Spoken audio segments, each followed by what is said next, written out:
Before we start, please watch my previous video. The link will be in the description. Amy Schneider returned for her 31st game on Jeopardy. She won a 30-day total of $1,057,800. As explained in the previous video, Ken Jennings' introduction was, our 30-day champion Amy Schneider credits her mom with instilling her a lifelong love of learning and of facts. And that gift is certainly paying off for her on this show. In yesterday's game alone, Amy responded correctly to 41 of the 60 clues in the first 2 rounds, and her average clue accuracy is a little over 95%. What that means is, when she buzzes in, and she's very good at buzzing in, she is nearly always right. The only question about this Jeopardy legend remains, how long can this streak continue? Another ladies' night. Allie got the first daily double, risked 1,000, unfortunately answered wrong, and went down to 600.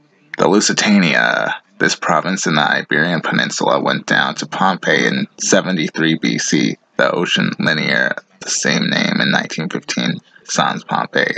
If this was asked just 3 games earlier, that would have been yet another coincidence between Matt Amodio's and Amy Schneider's 28 wins. Remember the Lusitania. And yes, I'm going to show this just as an excuse to... Nah, I'm not going to show the Lusitania. You know what? It's too late. I already am. So there you go. Once again, influenced the U.S. decision to enter World War I. The mini anecdotal interviews were all interesting. Allie talks about how it's allegedly good luck if it rains on your wedding day before adding, it rained on her wedding day, then it snowed, then it hailed.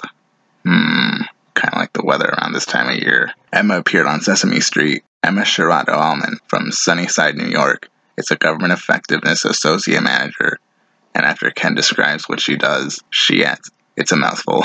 I'm more interested in your accomplishments at the age of 4. You were on Sesame Street. She goes on to add, I sang the Itsy Bitsy Spider. I did nap time. I may have pinched my nose. But Ken asks, did you meet any Muppets? She answers, I did. I got to meet Cookie Monster. Big Bird was just the nicest man ever. Yeah.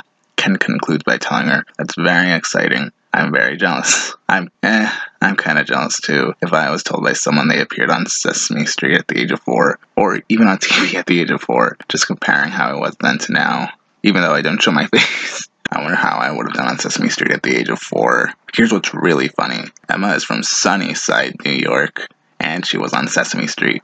Sunny days, sweeping the clouds away. Sunny days, sweeping the clouds away. Sunny in more ways than one. And this anecdote was told right after Allie's rainy and snowy wedding. Wait, the lyrics in the Itsy Bitsy Spider are, down came the rain and washed the spider out. Out came the sun and dried up all the rain. Well, wasn't that a coincidence? Amy's anecdote was about her cat's adventure and how she and her girlfriend had to rescue Meep. She mentioned the cat hanging onto a windowsill, which can connect to the Itsy Bitsy Spider climbing out the water spout if you really want to stretch it. Let me in 800. Coincidentally, Emma answers Open Sesame by uttering this 2-word phrase. Emma. What is Open Sesame? That's the phrase. The one contestant who was on Sesame Street. And yes, I know there's no connection between Open Sesame and Sesame Street, other than the word. Actually, I used to think when people said Open Sesame, I thought, why isn't it Open Sesame Street? Granted, I was 4. I feel bad for Emma. In the Chinese calendar animals category, one of the questions is a merino. She answered, what is a cat? And right after she answered, she added, what is a sheep? Which I think she meant to say under her breath. She said it out loud. That brought her down to the red, only for Amy to correctly answer, what is a sheep? And Ken added, it is a sheep. Amy ended the first round in her score going down to 7,000. I should also ask, how is a dragon close to a snake? Amy answered, what is a dragon? And Ken added, you were close, Amy, what is a snake? Allie was in second place at 3,200, and Emma was in third at -200. I also love how one of the categories is royal women, when all the ladies on the stage are royal women. In the category classic sitcoms, one of the questions is, Harry Anderson presided over the sitcom while Marky Post played a public defender. The answer was Night Court. This episode was filmed around the same time as the birthdays of Marky Post and Charlie Robinson, both of whom passed last year. If I could get off topic for just one moment, November is also around the time I stopped editing my video commemorating Charlie Robinson and Marky Post, a project I'd been doing for weeks. I'm hoping to upload it sometime after Amy's reign. Rest in peace, Charlie Robinson and Marky Post. I also have other rest in peace videos to upload. Amy got a daily double, risked her trademark $4,000. Unfortunately, it took too much time to answer and went down to $8,200. Meanwhile, Allie answered the following question in the nick of time, which led her to find the last daily double, and she's within striking distance of Amy's score. She wagered $5,000, unfortunately answered wrong, and went down to $1,000. How suspenseful it would have been if she got it right.